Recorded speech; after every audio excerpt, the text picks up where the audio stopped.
Restaurant से निकलकर आरुषि बिना देर किए अपने ऑफिस पहुंचती है, जहां सारे इन्वेस्टर्स मीटिंग के लिए उसका वेट कर रहे होते हैं। मीटिंग में आरुषि अपना पूरा बिजनेस प्लान और उससे होने वाले शेयर सब कुछ इन्वेस्टर्स को एक्सप्लेन करती है। उसके आइडिया और बिजनेस प्लान से सभी इन्वेस्टर्स बहुत खुश होते हैं। आरुषि की मीटिंग सक्सेसफुल होती है। सभी इन्वेस्टर्स के पॉजिटिव फीडबैक देख के आरुषि खुश हो जाती है। इन्वेस्टर्स भी उसके नए बिजनेस में इन्वेस्ट करने के लिए रेडी हो जाते हैं। ये बात जैसे ही कबीर को पता चलती है, वो गुस्से से आग बबूला हो जाता है।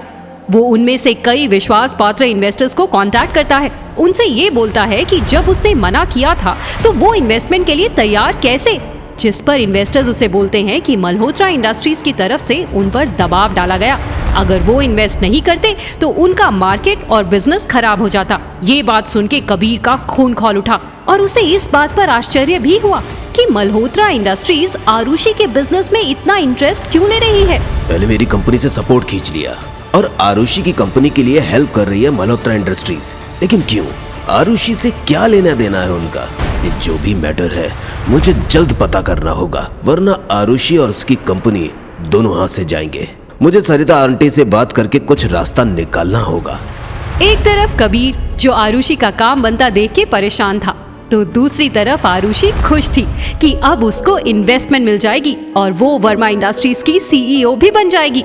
बस एक बार ये टेक्सटाइल वाला बिजनेस सेटअप हो जाए। आरुषि अपनी ये खुशी बांटने के लिए रणवीर को कॉल करती है, पर रणवीर मीटिंग में बिजी होता है, तो उसका फोन आनंद के पास होता है और आनंद कॉल रिसीव नहीं करता। पूरी रिंग के बाद भी जब कॉल रिसीव नहीं होता तो आरुषि को अजीब लगता है कि पहली बार रणवीर ने उसका कॉल नहीं उठाया।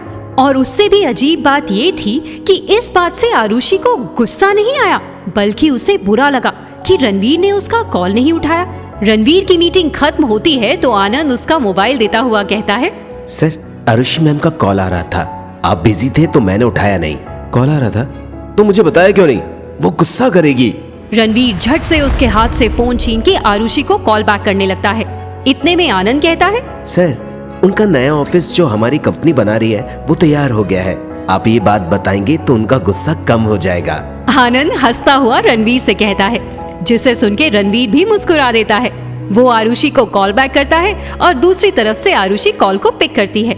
उसके हेलो बोलते ही रणवीर उसे सॉरी बोलता कि काम में बिजी था इसलिए कॉल पिक नहीं कर पाया, जिस पर आरुषि कहती है, कोई बात नहीं।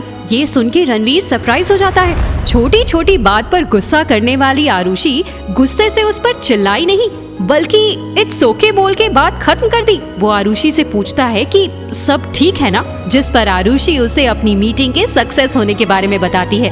वो खुशी से एक्साइटेड होकर रणवीर को कहती है, इन्वेस्टर्स रेडी हो गए हैं, अब मेरी कंपनी के लिए इन्वेस्टमेंट की कोई टेंशन नहीं रही। मैं बहुत खुश थी तो तुमको बताने के लिए कॉल किया था।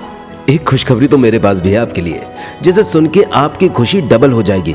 वैसे ये बात तो थोड़ी देर में आपको पता ही चल जाएगी, पर मैं चाहता था कि मैं खुद सबसे पहले आपको बताऊं। रणवीर थोड़ा फ्लर्ट और प्यार भरे लहजे में आरुषि से कहता है, जिसे सुनकर आरुषि एक्साइटेड और सरप्राइज हो जाती है। वो रणवीर से पूछती है कि ऐसी क्या खुशखबरी है, जिस पर रणवीर उससे कहता है, आपका नया ऑफिस जिसको बनाने के लिए कॉन्ट्रैक्ट मल्होत्रा कंस्ट्रक्शन को दिया गया था, वो ऑफिस अब बनकर तैयार हो गया है। आप चाहे तो कल के कल इनॉग्रेशन कर सकती हैं। क्या? Really? That's a great news. मुझे अभी तक कोई इन्फॉर्मेशन नहीं मिली है। ऑफिशियली तो आपके पास इन्फॉर्मेशन आ जाएगी, बस ये न्यूज मैं आपको खुद देना चाहता था ताकि आपकी खुशी देख सकूं। रणवीर की बातों में एक अपनापन झलक रहा था। आरुषि उसकी बात सुन के थोड़ी देर चुप रहती है, फिर हल्के से मुस्कुरा के कहती है, थैंक यू रणवीर, तुमसे मिलने के बाद ही मेरी लाइफ में सब अच्छा हो रहा है। आरुषि को आज पहली बार रणवीर ने प्यार से थैंक यू कहते सुना था। रणवीर बहुत खुश था कि जिस लड़की को वो 5 सालों बाद मिला है, अब उसकी लाइफ में रणवीर की अपनी थोड़ी सी जगह तो बना ली थी। आरुषि खुश होकर रणवीर से कहती है कि वो ये खुशी उसके साथ सेलिब्रेट करना चाहती है। वो रणवीर को डिनर के लिए पूछती है। रणवीर अपने शरारती और मजाकिया अंदाज में आरुषि को छेड़ते हुए कहता है, क्या आप मुझे डेट पर चलने के लिए पूछ रही हैं? इन योर ड्रीम्स, डेट वेट कुछ नहीं है, आरुषि रणवीर को झाड़ते हुए कहती है। फिर अचानक से गंभीर होकर धीमी आवाज में कहती है, एक दोस्त की तरह पूछ रही हूँ, बॉस की तरह ऑर्डर नहीं कर रही हूँ। क्या तुम मेरे साथ मेरी खुशी बांटोगे? रणवीर को अपने कानों पर विश्वास ही नहीं हो रहा था। अभी आरुषि ने जो कहा वही तो वो सुनना चाहता था। आरुषि उसे डिनर पर आने के लिए नहीं कह रही थी, उसे जिंदगी में आने के लिए कह रही थी। पहली बार उसने रणवीर को किसी अपने की तरह इनवाइट किया। रणवीर की खुशी का तो ठिकाना ही नहीं था, वो खुशी से झूम उठा। शाम को अच्छे से तैयार होकर आरुषि को मैसेज किया कि किस रेस्टोरेंट में आना है। सामने से आरुषि का मैसेज आया और मैसेज में एक लोकेशन थी और लिखा था, यहाँ मिल रहे हैं हम, इट्स अ सरप्राइज। रणवीर खुशी से एक्साइटेड हो जाता है। वो फटाफट तैयार होकर रिक्शा लेके लोकेशन पर पहुंच जाता है। लोकेशन किसी हाई राइज सोसाइटी का था। वहां पहुंच के वो आरुषि को कॉल करता है। हेलो, ये तो किसी बिल्डिंग का लोकेशन है, तो कोई अच्छा क्लब या रेस्टोरेंट भी नहीं दिख रहा।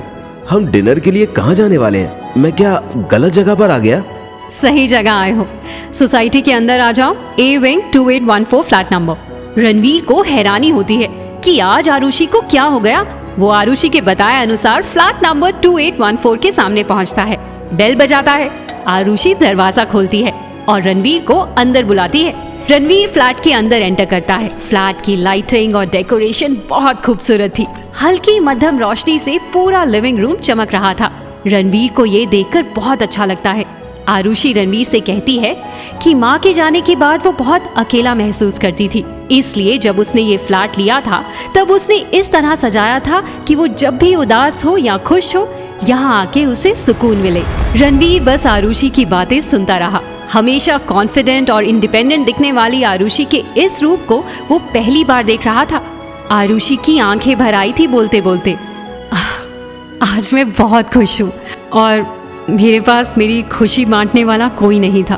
फिर पता नहीं मुझे क्या हुआ, मैंने तुम्हें यहाँ बुला लिया। मैं चाहती थी कि तुम मेरी खुशी में शामिल हो।